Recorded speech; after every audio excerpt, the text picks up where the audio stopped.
प्रवचन में क्या विशेष था सफेदों के प्रवचन? भारतीय जनता पार्टी का जो प्रशिक्षण महाअभियान चला हुआ है, दीनदयाल उपाध्याय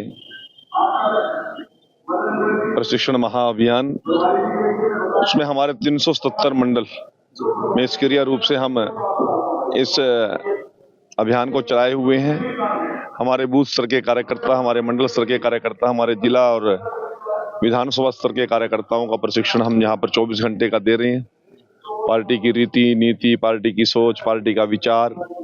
और आज हम सत्ता में हैं, सरकार ने जो गरीब हित की, मजदूर हित की, किसान हित की, व्यापारी हित की, युवा की, सैनिक की हित की जो योजनाएं चला रही हैं, उनकी फीडबैक भी लेनी है। गरीब कल्याण के लिए उनका जो बजट केंद्र से और प्रदेश से आ रहा है, उसको ठीक लोगों के हाथ में पहुंच रहा, नहीं पहुंच।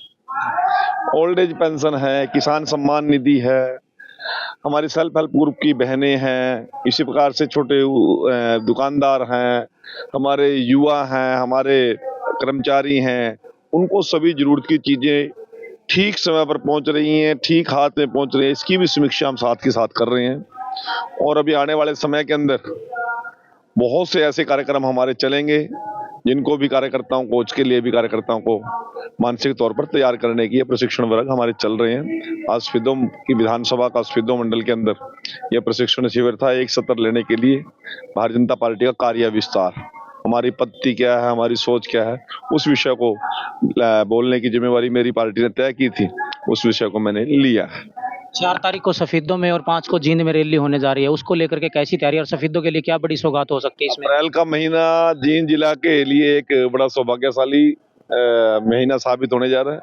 4 तारीख को हमारे माननीय मुख्यमंत्री नायब सिंह सैनी जी सफेदों की विकास रैली और सफेदों की जनता ने पहली बार कमल का फूल खिलाया, उनका आभार प्रकट करने के लिए आ रहे हैं और 5 तारीख को जींद में आ रहे हैं।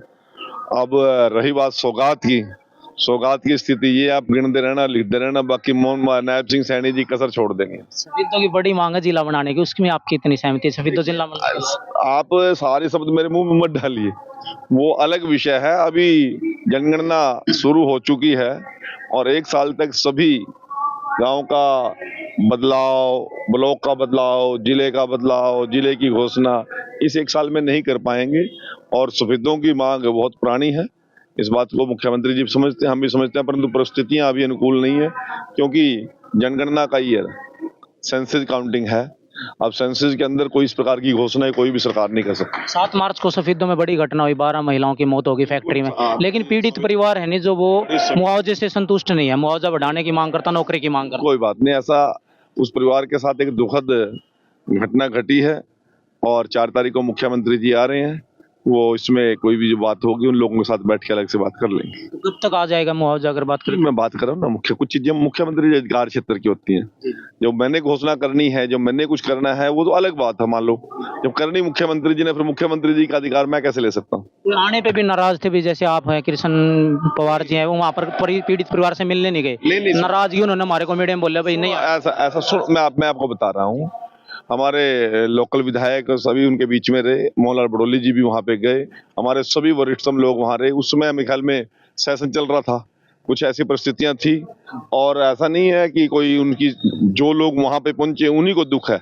हरियाणा भर के लोगों के घरों में इस दिन इसकी परिवार के प्रति संवेदनाएं थी और कोई व्यक्ति पहुंच पाए ना पहुंच पाए, परंतु हमदर्दी सभी को रहती है। अपनी तरफ से रखोगे? बिल्कुल। अप्रैल को सरदार की सभा भी कर रहे हैं और रोज प्रकट नहीं, रोज प्रकट वाला विषय नहीं है, उनकी हर प्रकार से मदद करने का मुख्यमंत्री जी ने वादा किया है और इस संवेदनशील घटना के लिए हम सभी शोक प्रकट करते हैं और पीड़ित परिवारों के साथ हर प्रकार से हम साथ खड़े हैं। बाजार में कुछ जैसे चर्चाएं चली है डीजल को लेकर के, पेट्रोल को लेकर के और सिलेंडर को लेकर के, सिलेंडर की किल्लत भी नजर आप बड़े वरिष्ठ पत्रकार हैं, कुछ चीजें होती हैं जो समस्याएं स्थानीय स्तर पे होती हैं, कुछ प्रदेश स्तर की होती हैं, कुछ देश की लेवल की होती है, नेशनल लेवल की होती है, कुछ इंटरनेशनल लेवल की होती हैं।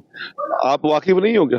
नहीं, आज मोदी जी का बयान नहीं, मैं जो कह रहा हूँ ना, पूरे देश के अंदर इतनी बड़ी राहत देने का डीजल पेट्रोल का पूरा